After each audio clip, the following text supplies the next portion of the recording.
चला तर मग आज मी बनवणार आहे कांद्याची पात, झणझणीत अशी भाजी।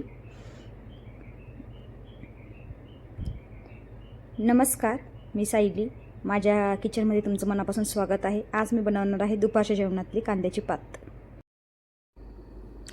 चला तर मग बघूया आजची रेसिपी कशी होते ते।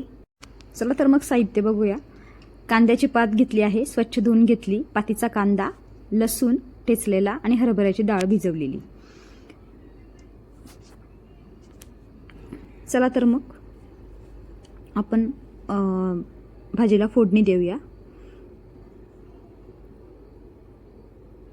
गॅसवरती कढई ठेवली, त्यात मी आता तेल घालेल।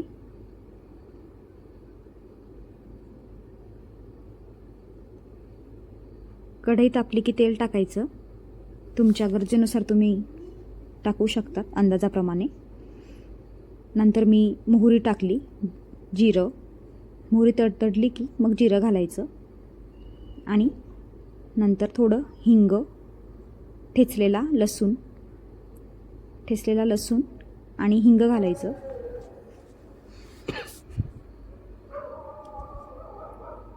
लसूण परतला आहे, थोडं हिंग घालायचं।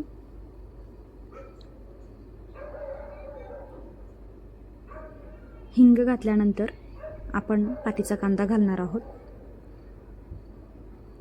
पातीचा कांदा चांगला परतला की, लालसर झाला की आपण त्यात हरभऱ्याची डाळ भिजवलेली जी होती आपण घेतलेली ती घालणार आहोत। हरभऱ्याची डाळ चांगली परतून घ्यायची।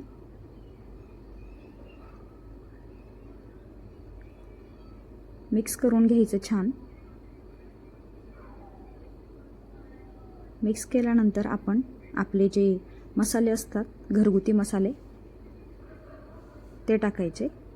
घरगुती मसाल्यात मी 2 ते 3 चमचे आपण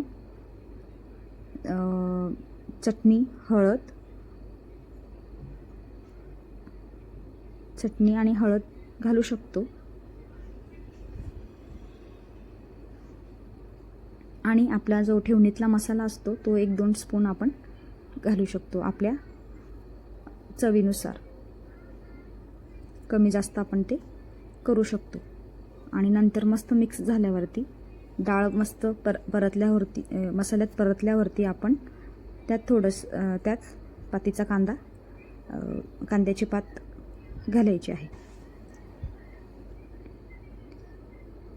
स्वच्छ धुवून घेतलेली कांद्याची पात आपण त्यात घातली आणि मिक्स करून घ्यायचं। आणि मंद आचेवरती आपण तिला शिजवून घ्यायची, वाफवून घ्यायची।